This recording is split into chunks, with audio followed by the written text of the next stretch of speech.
It was the day after the feast that Jon managed to sit and speak with Arya.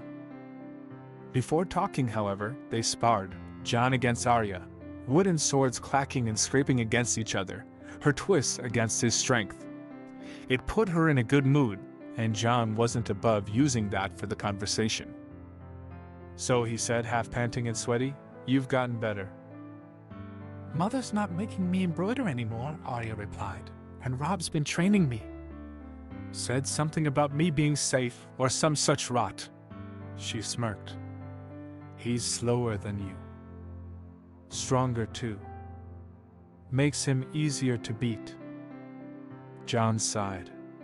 "You do need to keep your guard up, though. You tend to get lost in attacking if you think you can get away with it." "Usually I can," she pointed out. "And the one time you can't, you'll get a sword to your throat." She sent him a flat, unamused look, and he offered her a grin, all sharp edges and teeth. "I know I didn't seem happy last night," she said suddenly. "You seemed plenty happy," Jon replied after a beat, making sure she could see him rubbing his ribs ostentatiously. "I've got a bunch of bruises, you know, from all you Starks and your happiness. You hugged too tight." Arya bit her lip, ignoring him. I didn't mean to hurt Sansa's feelings last night. It was just habit, you know." Her lips twisted dryly, teasing her. But she just looked really sad. Jon knelt, one hand resting on Arya's shoulder and the other still clutching the hilt of the practiced sword. "Sansa's done things that you haven't. She's faced things you can't imagine."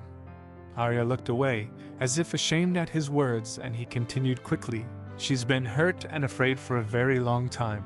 It was better on the road, but, well, if you were being chased by Lannisters and all you had was your bastard brother and injured father beside you against the full might of the Westerlands, how would you have felt?" Her cheeks lifted slightly. "You're saying she's adjusting?" "I'm saying that your sister isn't normal," Jon replied. "Maybe she won't be for a long time. Maybe not forever. But she loves you, Arya. She understands what you wanted to do. Sansa was shaken when she arrived, but she understands that you weren't being purposely mean. Or I hope she does." "So because I didn't mean to hurt her," Arya challenged, "it doesn't matter?" "It doesn't matter," he said firmly. "It matters a lot. But she's forgiving you for it.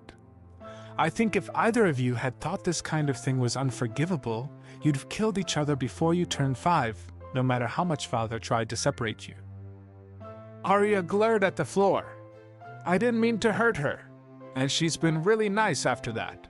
This morning at breakfast, she didn't mention anything from last night to mother or father. She actually told me to come here, that she'd cover for me. It just seems, unfair." "Sansa's grown up," he murmured, abruptly amused.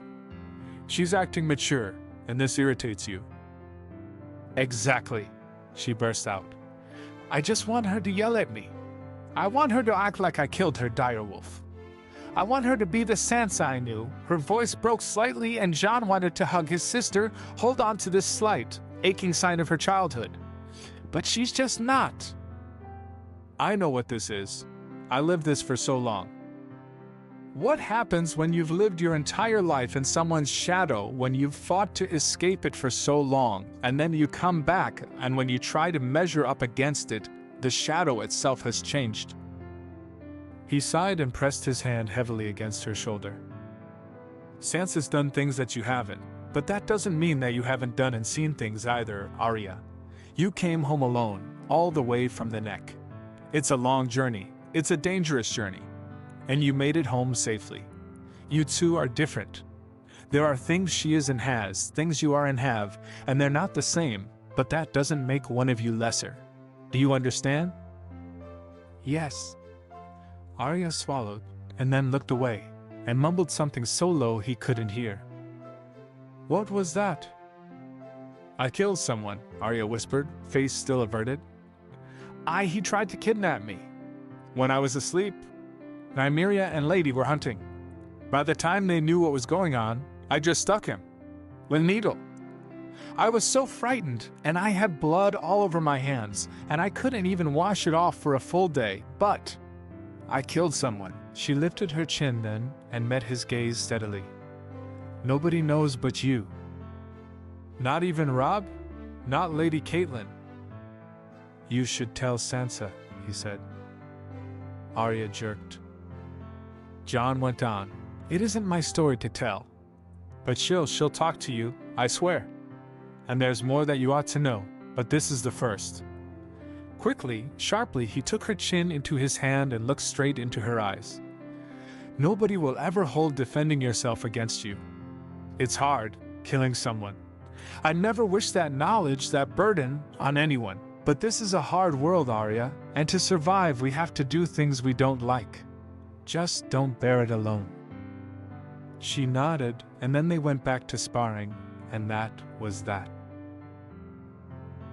Renly and Stannis called their banners, Ned told Robb grimly. Sending the letter had been the first thing he did when he came to Winterfell, after kissing his wife thoroughly, having Maester Luwin check on his leg, and eating dinner. It declared the illegitimacy of Joffrey Baratheon and his siblings, along with the information on where and how he'd confirmed his suspicions. When? Only a few weeks previous, I believe. Ned sighed. I know we decided to keep Sansa and my arrival quiet, but I had to send the Raven to Stannis. He's not the kind to let anyone know, though. He's kept the news quiet enough.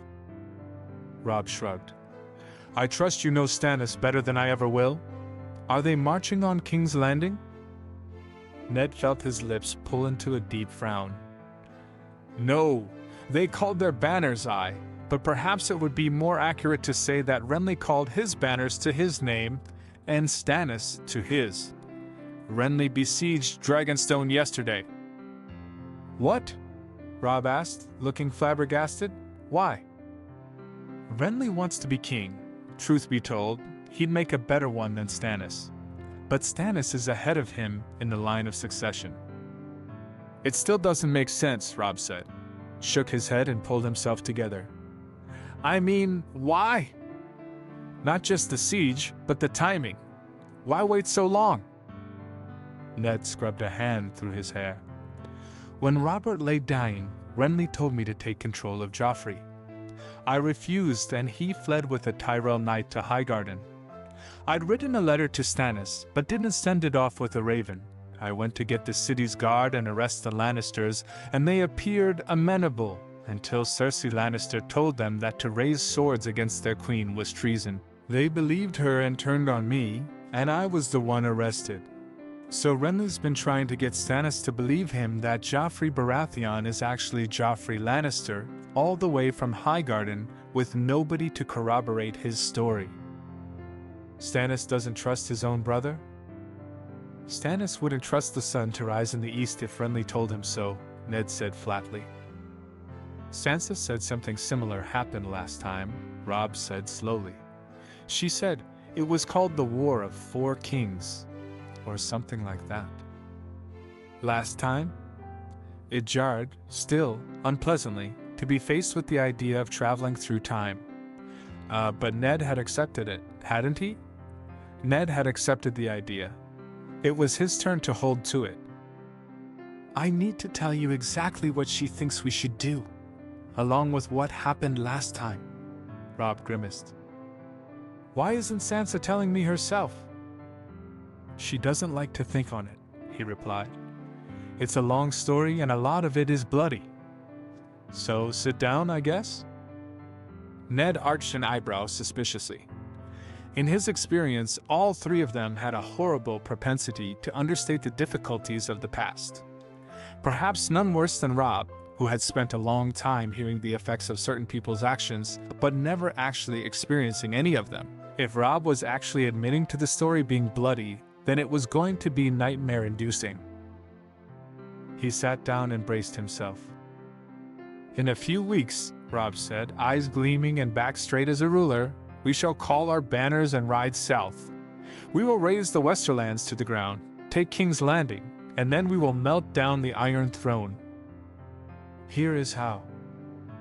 Gods above, thought Ned, And of all things, it was pride that swelled in his chest as he listened.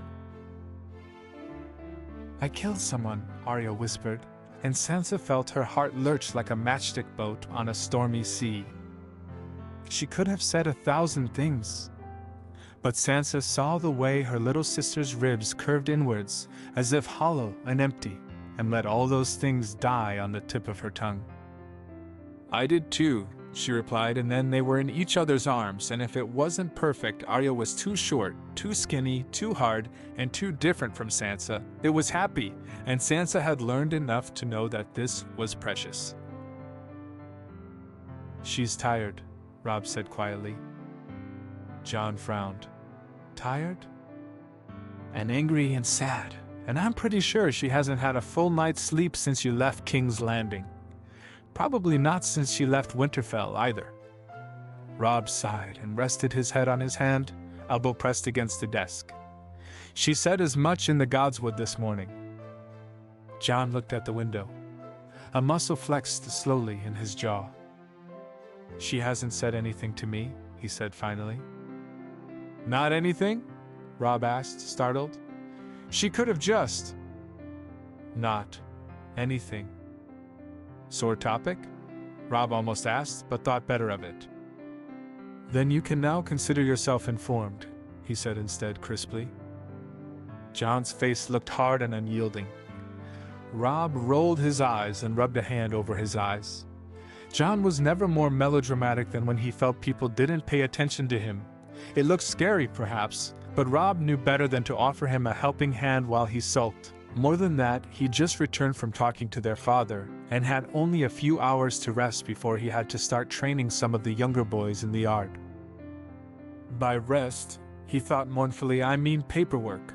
Fucking paperwork. A moment later, he felt a yawn start to rise in his throat. Robb tried to suppress it. He failed and instead managed to puff out his cheeks like a beaver. Jon let out a slightly stiff laugh and Robb glared at him. Shut up, you idiot. You went south and became a goddamn glorified guard and left me here to deal with the paperwork. You know how many nights I've slept less than 5 hours?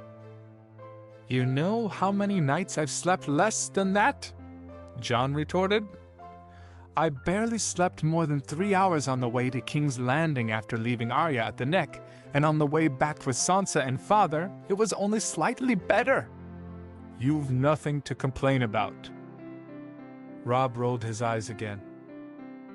Jon braced himself against the desk and reached for some papers. After Robb nodded, there was nothing confidential there. He began to read them aloud. Marriage offer, he said, flipping through the papers quickly. Tax clarification. Death notice. Marriage offer. Marriage offer. Oath of fealty. Marriage offer. Grain allocation. Maria, how many marriage offers did you get while I was gone? Robb took one look at the incredulous look in his eyes and felt a laugh bubble up. This is all from the last month alone. Turns out people want to marry the heir to Winterfell. Who knew? Who knew? Jon mimicked. Who knew?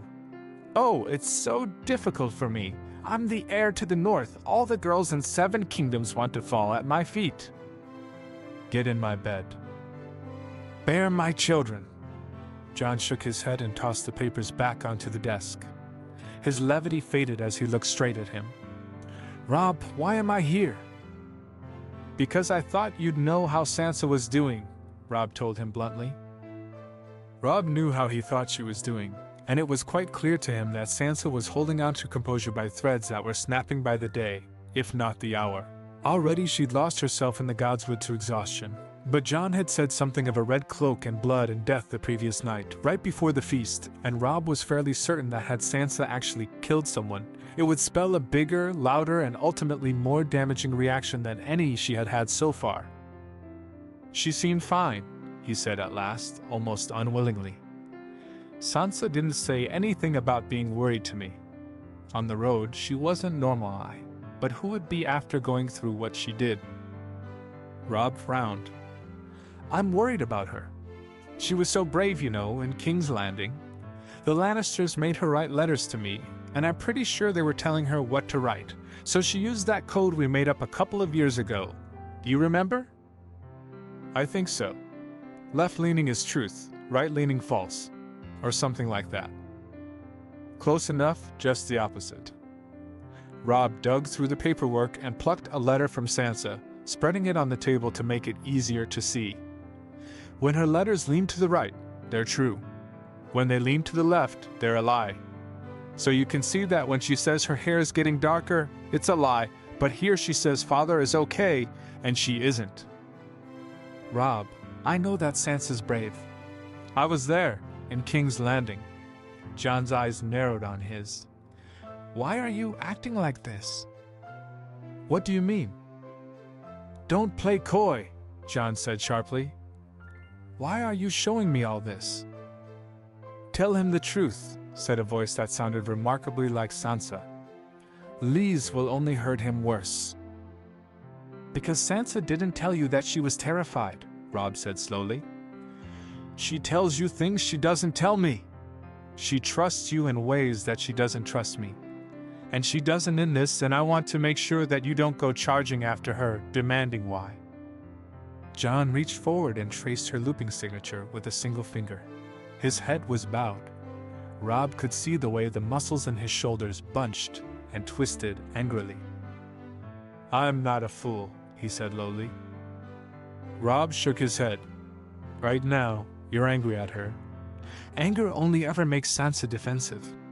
If you confront her, she's not going to answer you. I want you to know that before you tell her anything. John's eyes flicked upwards, meeting Rob's. His face was flushed a deep red. It was so strange, Rob thought.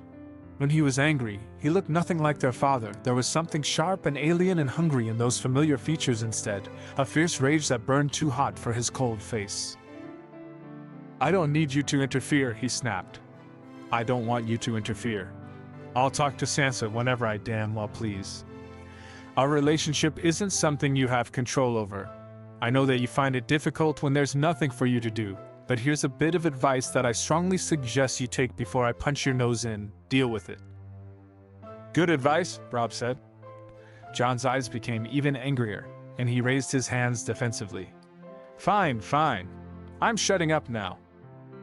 John continued to glare at him angrily, and that uncomfortable position might have gone on for even longer had a serving maid not knocked on the door and stuck her head in. Pardon, milord, she said, but you said to tell you if we heard noise in front of Lady Sansa's rooms. Well, that is to say. Spit it out, John advised. She breathed in sharply. She's screaming, milord. She's screaming. Sansa's screaming. Rob had stood up almost before he knew it, but then John pressed a heavy hand to his shoulder and moved to follow the girl. I'm going, he said defiantly, and then disappeared behind the door, going to Sansa's rooms quickly. Rob swallowed hard. He sank back onto the chair and scrubbed a hand over his face wearily. This is the burden of being heir, his father had said once when Rob complained about being so strictly controlled while Bran and Jon got to run around so freely. I'm sorry, Rob, but this is something given to you, and it is a painful responsibility, but it must be borne.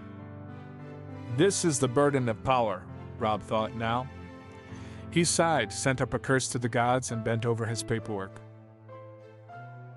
Sansa woke up, throat raw. The room was empty, but Sansa heard rough movements outside her door, and then the low murmur of voices. She closed her eyes and tried desperately to will herself back to slumber when the door opened and Jon strode in. Rob explained, he said shortly, and threw himself into the seat beside her bed. Sansa eyed him warily, and the irritation bled out of him slowly. Why didn't you say anything to me? I was tired, she murmured, leaning against her pillows once more. And you were sleeping. I didn't want to disturb you. I'm your sworn shield. Not my servant. Yes, I know, and some duties are yours and duties that aren't. This isn't one of them. Jon just looked at her, grimly. When she didn't respond, he huffed exasperatedly. Fine. If you don't want to talk about it, I won't make you. But we will, later. Sansa resisted the urge to roll her eyes. And what do you want to talk about now? You need to sleep right now, he told her. We will talk, though, later. She reached out and gripped his hand, feeling the warmth and calluses along his fingers. It sent a low jolt through her, as if lightning had struck the space between the two of them. But then her eyes were slipping closed and the world felt very distant, and before she could speak or even consider what that meant, she was asleep. They told their family in the Godswood. Jon and Robb flanked Sansa as she spoke her part. When she finished, Robb took over. He told them partially of their plans for the future, of what they intended to achieve. It was a tall tale, a long one, to weave things of the past, things of the present, all coming together in a gamble Sansa had thrown for the future. It was the aftermath that surprised everyone, though. Father came and stood beside Sansa, hand warm on her shoulder, and said, "It's true," and not a single soul in all the realms would have doubted a man who spoke with that tone of surety and confidence. Certainly no Stark did that night. A week later, Sansa was walking in the courtyard, trying to work up the courage to tell Jon why she hadn't told him everything, when the vibration of horse hooves sounded. People turned to see, and Sansa felt her heart quicken at the sight of pale blue banners and falcons. A heartbeat later, when Peter Baelish landed in the courtyard of Winterfell, done up in grey-blue finery, her blood turned to ice. She clutched Jon's arm and turned him, so she was hidden from view. "He can't see me," she hissed up at him, and flipped up the hood on her cloak. "Don't let him see me, whatever else happens." Her mother stepped forward, out of the crowd. Her hair was in a neat braid down her back, and Sansa was sure she'd never before seen a lady so unsuited for the North being so comfortable in its confines. Though she looked confused, her tone remained courteous. "What purpose do knights from the Vale of Arryn have in Winterfell?" "We come to pledge to you," Peter responded with a grand bow. Her mother squinted, frowning, and then recognition flooded across her face. When she stepped forward to embrace him, quickly, Sansa felt her hands tighten convulsively, one of them gripping Jon's bicep tight enough to bruise. "Where's Robb?" she whispered. Jon shot her a slightly wary look. "Inside." "Why?" "Go get him." "I thought you said..." "It doesn't matter what I said. Get Robb. Fast. Tell him to be a distraction." When he only frowned, she snapped, "Now, Jon!" All right. Just don't do anything stupid." Sansa shot him a freezing look, and Jon paled slightly. "I'm going." She turned back just in time to see her mother step back from embracing Peter. A younger, more innocent Sansa might have only seen the laughter and love in her mother's eyes, the warmth that she offered to Peter, but the older one saw not only Lady Catelyn's regard, but also Peter's response, grasping, all-consuming, violent greed. "I married your sister a few weeks ago," Peter was saying. "Lisa wished you to be there, I know, but it was so fast there was barely anyone." He wanted to see jealousy in her mother's eyes. But Sansa could only see laughter and relief in them, could only see sweet love. "Oh, at least she's moving past Jon Arryn's death," she said. "I worried for her, you know. So far from home, the sky is no place for a fish." "Neither is the ice," Peter said slyly. Sansa inhaled sharply. She wanted to growl, or snarl, or shout. Something because she knew Peter. She knew the way he used words as knives and crafted rivalry where there was once love, hatred where once there was respect. She knew the way he looked when he was plotting. But her mother didn't respond to anything like that with either defensive words or anger. Instead of taking offense, she only threw her head back and laughed. "Don't you know, Peter?" she asked. "I am no Southron fish any longer. I am the mother of wolves and the lady of Winterfell. When Ned left for King's Landing, I even went to pray in the Godswood.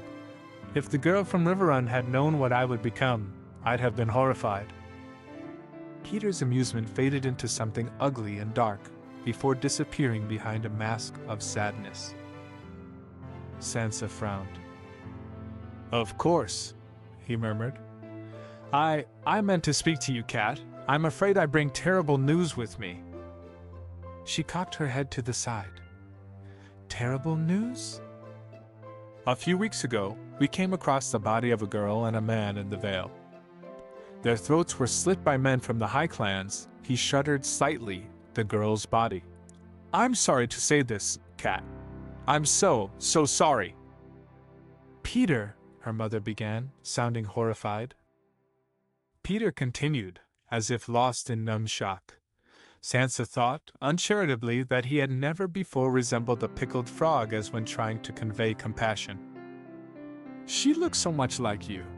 As soon as I saw her, knew I had to come. Gods, Cat, I know you never wished it to be like this." "What?"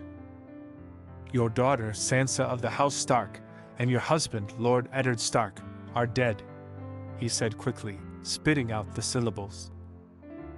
It was a masterful act. It was a beautiful deception. The lie was so carefully, wondrously crafted that her mother faltered in shock, mouth opening uselessly just long enough for Robb to stride out of the keep and into their conversation. "Mother," he said cheerfully, though it was obvious to anyone with eyes that he wasn't anywhere near so happy as he sounded. "What's going on? Who are these men?" "Knights of the Vale," she replied, still looking shell-shocked. In a startling breach of courtesy, she didn't introduce either of them to the other, nor look away from Peter. "What did you mean?" she asked instead. "Peter, you said you saw their bodies." "Mother," Robb said again, this time cutting her off and lifting his chin to meet Peter's cold gaze. "A pleasure to meet you," he said, sounding anything but. Jon slid beside Sansa then, and his hand on her shoulder slowed the racing of her heart slightly. "I told Robb that Peter wasn't to be trusted," he whispered into her ear. "Good," Sansa whispered back. "God's above Jon. He thinks that Father and I are dead. He thinks he can control Mother through that. I don't." She cut herself off when Peter started to speak. "My apologies," Peter said, sinking into a bill once more, this time noticeably shallower. "Lord Robb, I regret to inform you of the deaths of your sister and father." Robb faltered for a half-beat. The courtyard watched him closely to see what he would choose to do to follow his lead. He drew in his breath, shallowly, and then straightened to his full height. "That news could have been sent by Raven, and much faster," Robb replied flatly. "Now tell me what you're doing in my lands and in my castle, Peter, before I toss you out." "Robb," their mother snapped, but Robb didn't react to her censure. Peter took offense at that. "Catelyn, is this the respect your sons have for you?" "This is the respect I have for men that enter my keep and refuse to tell me why," Robb shot back stiffly. "Why are you here, and what do you want?" "You do not even feel anything for the deaths of your kin? The rumors are indeed true. There is no warmth in the blood of Starks." "Enough," their mother said, trying to step between them. "Robb, this is an old friend of mine from Riverrun, Peter Baelish. He married your Aunt Lisa." Robb was barely paying attention to her, it seemed, for he didn't spare her a glance nor allow her to finish. "I will weep for their deaths when I wish," he bit out. "I will mourn, but this is not that time. And for all that, it is not your right to advise me or take me to task. I ask you for the third and last time, Lord Baelish of the Vale, why are you here, and what do you want?" Mother. He wants Mother. It is all he wanted, all his life. "I come to offer condolences on the deaths of your sister and father," Peter said slowly. He looked slightly shaken, Sansa thought. Shaken and startled against the unshaken confidence of Robb, who was just a boy. Good. I come to pledge the strength of the Vale against King's Landing and the Lannisters. We have bonds of blood tied to Caitlin, and will honor them. Do you? With only 15 men beside you? Robb, their mother hissed once more. He must have gathered some wits about him, because he didn't look half as angry as before. Just a minute, Mother, he said quietly. Louder. And what do you ask for in return, Lord Baelish? Peter pulled himself together quickly, snapping up walls and deflections with ease that Sansa might not have recognized if she hadn't known him so well. To win the hearts of my men, I shall need your mother to come with me to the Vale for some time. He shot her a slightly wary look and then turned on Robb angrily. I wouldn't wish to have said such things so plainly. Your mother is already distraught, Lord Robb. She does not need to know all these details immediately. God save us. You shall address me as Lord Stark, Robb said coldly. And she is my mother, Lord Baelish. You have not seen her in decades. I know precisely what she wants and needs to know. He inhaled sharply shortly, holding up a hand to still Peter's response. As to your request to bring my mother to the Vale, it is dismissed. So long as they keep their neutrality, there shall be no need for their assistance. A perfunctory bow, and he finished with grim politeness. I thank you for your condolences and bid you good day on your journey back to the Vale. This isn't going to end well. Peter choked on his rage. Sansa could see the fury in his eyes, the way his hand clenched and his knuckles whitened. You are a fool, boy, he spat. I offer you the best warriors in the 7 kingdoms. And you turn us away because, what? You. I have to act. Sansa exhaled sharply, reached for her hood, threw it back and stepped forward. Jon caught her arm, but she threw him off easily. If there's a fool in Winterfell, Lord Baelish, it is yourself, she said, cold and level and cutting as a winter wind. Peter startled, and Robb stiffened, and Sansa lifted her chin firmly, not trembling even a bit.